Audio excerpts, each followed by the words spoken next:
watched a contact sport like football and wondered what happens after all of the head impacts that the players sustain. Well, helmet or no helmet, players are at risk for serious brain disease. These impacts can cause this very misunderstood process called protein misfolding.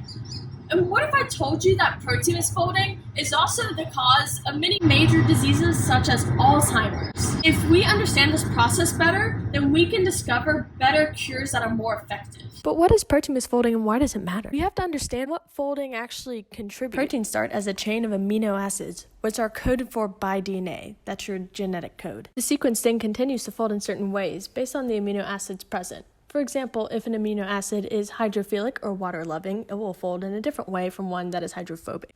Ultimately, structure equals function, so the final shape of the protein will reflect the service that it provides.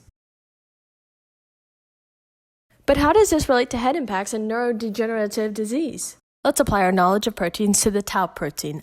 In its correct form, the tau protein adheres to microtubules, providing support and subsequently changing its width. In a controlled setting, phosphorylation, the process of adding a phosphate group, aids the tau protein in doing its job. However, during a brain injury, the tau protein can become hyperphosphorylized, causing the tau protein to detach from the microtubule and group with other misfolded tau to form a tangle. This, of course, affects the tau protein function as well as the microtubule. When misfolded, tau causes many major diseases such as Alzheimer's, Parkinson's, and CTE.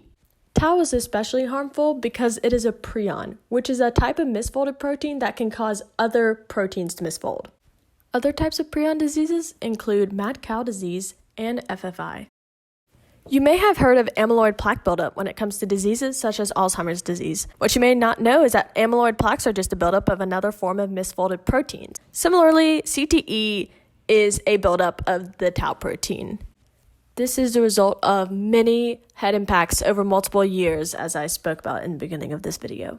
Different misfolded proteins can affect different parts of the body, and when this happens, you get different effects. So, for example, fatal familial insomnia occurs because a misfolded protein invades the thalamus, and the thalamus regulates sleep. So when the thalamus is destroyed by a misfolded protein, the sleep function does not work anymore. It's important that we continue to research protein misfolding because this is the process that contributes to many other diseases like Huntington's disease and ALS. Ultimately, understanding misfolded proteins and prions better can help us to find cures for similar diseases with similar causes.